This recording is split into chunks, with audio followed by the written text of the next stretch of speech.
Hello friends, welcome back to trading with peace and I hope you guys are trading with peace. और आज 1 अप्रैल 2022 नए financial year की starting. आप लोग अगर मार्केट में आज एक्टिव रहे होंगे तो कहीं ना कहीं आज आपको ग्रीन ग्रीन सब कुछ दिखा होगा। ग्रीनरी अच्छी थी आज। और आज की इस वीडियो में हम चर्चा करेंगे BHEL के स्टॉक को लेकर, भारत हैवी इलेक्ट्रिकल लिमिटेड को लेके। आज के दिन में आप देखोगे 4.45 रुपए की बढ़त के साथ ऑलमोस्ट 9% की ग्रोथ दी है एक सिंगल डे में। तो क्या अब जो BHEL का स्टॉक है इसमें एक बाइंग आ गई है, बॉटम बन गया है? तो कई लोगों की कल अलग अलग धारणाएं हैं।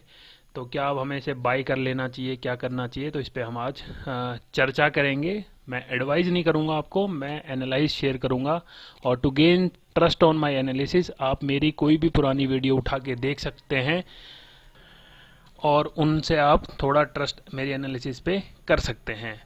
तो अब हम बात करें अगर BHEL के स्टॉक में, तो आज के दिन आपको दिखेगी एक बहुत बढ़िया कैंडल स्टिक पैटर्न बनाया है, जिसको आप इंगल्फिंग कैंडल भी बोल सकते हैं, जिसने ऑलमोस्ट कई दिनों की कैंडलों के मुकाबले लगभग एक महीने की जो इसकी गिरावट थी उसको एक कैंडल में ही ख़त्म कर दिया है।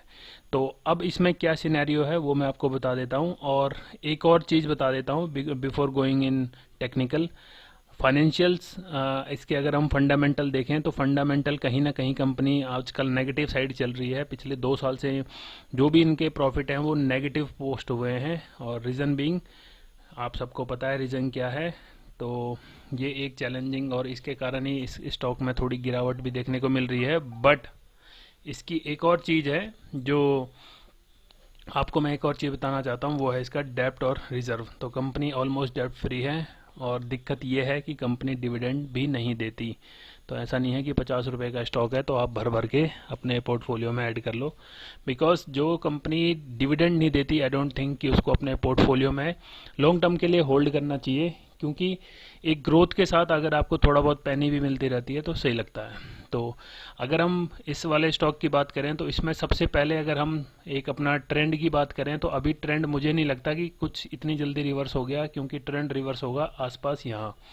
बट अभी जो एक इसने ब्रेकआउट दिया है इस ट्रेंड लाइन पे, तो अगर ये इस पे सस्टेन कर जाता है, आई मीन टू से सस्टेन का, अगर ये यहाँ से ऊपर ही निकलता है आने वाले वीक में यानी मंडे के दिन, तो इसमें एक अच्छा हम बोल सकते हैं कि हमें रैली देखने को मिलेगी। और आप ये येलो लाइन देख सकते हो, डे वाइज में अभी भी हमारे पास 60 का एक टारगेट हम मान सकते हैं कि 200 मूविंग एवरेज पे जाके लगे। और वीक वाले में आप देखोगे एग्जैक्ट आज इसने वहीं पे आके एक सस्टेन कर दिया प्राइस। तो हो सकता है डे वाइज में हम वहाँ तक पहुँच जाए जहाँ तक वो येलो लाइन है, और उसके बाद फिर इसमें थोड़ी बहुत करेक्शन आने की उम्मीद रहेगी। और अगर आप मंथ वाइज में देखोगे तो स्टॉक कई दिनों से, लगभग कई दिनों से आप बोलो 200 मूविंग एवरेज के नीचे चल रहा है। तो अभी भी चिंताजनक स्थिति में ही स्टॉक खड़ा है। अब डे वाइज में अगर हम चार्ट पे मैं आपको टारगेट की बात करूं तो पहला टारगेट जो मुझे नज़र आता है इस स्टॉक का, वो आता है लगभग 55.50 से लेके 56 रुपये के करीब, यानी 56.50 के करीब पहला टारगेट यही रहेगा। हो सकता है यहाँ पे एक हॉल्ट वाली कैंडल बनाए और धीरे से एक बार टच या तो ये 200 मूविंग एवरेज को नीचे बुलाए और फिर उसके ऊपर सस्टेन होने के बाद ऊपर जाए प्राइस। क्योंकि आप लोगों ने इससे पहले भी ये सिनेरियो देखा है। और स्टॉक मार्केट एक ऐसा मार्केट है जो हमेशा हिस्ट्री को रिपीट करता है। तो अभी आप देखोगे, मुझे नहीं लगता है कि इतनी जल्दी अभी आपको अच्छे नंबर दिखाने वाला हो, कि जिसे हम अच्छे नंबर का मेरा मिनटों से है, जो लोग 80 रुपये 72 रुपये के आसपास खड़े हैं, तो वहाँ जाने में थोड़ा टाइम है। बट जो लोग इसमें कई दिनों से जिन्होंने ख़रीदारी नहीं की थी, तो उनके लिए मैं अगर बता दूं तो अभी भी इसमें एक जो अच्छी बात लग रही है मुझे वो है ये।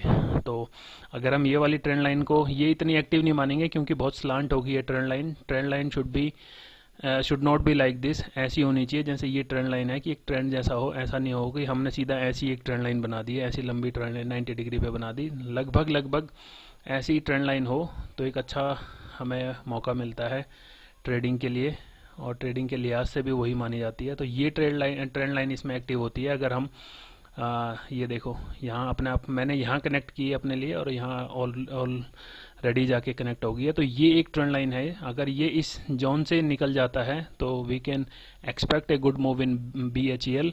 और अगर आपने नहीं खरीदा हुआ और ख़रीदने के इच्छुक हैं तो मैं तो यही बोलूँगा आपको, लगभग आपका जो स्टॉप लॉस होना चाहिए उस ट्रेंड लाइन के नीचे होना चाहिए। इस वाली ट्रेंड लाइन भी हो सकता है 55 के आसपास आपको मौका दे, तो आपका 50 के करीब या 49 के करीब इस ट्रेंड लाइन के नीचे क्लोजिंग के बाद आप SL लगा सकते हो। अभी 60 रुपये, यानी जो मैंने पहला टारगेट आपको बताया 55 और 56 के बीच में, और जो इनिशियल जो फर्स्ट सेकंड टारगेट है वो लग रहा है मुझे कि 60 तक भी जा सकता है। तो वेट फॉर द मोमेंट। अगर आपने नीचे लेवल पे ख़रीदा है तो वेट कीजिए, बड़े लेवल पे किया है और अभी तक भी होल्ड किया है तो अभी भी आप होल्ड करके रखिए। तो थैंक यू सो मच, मिलते हैं नेक्स्ट वीडियो में, बाय बाय।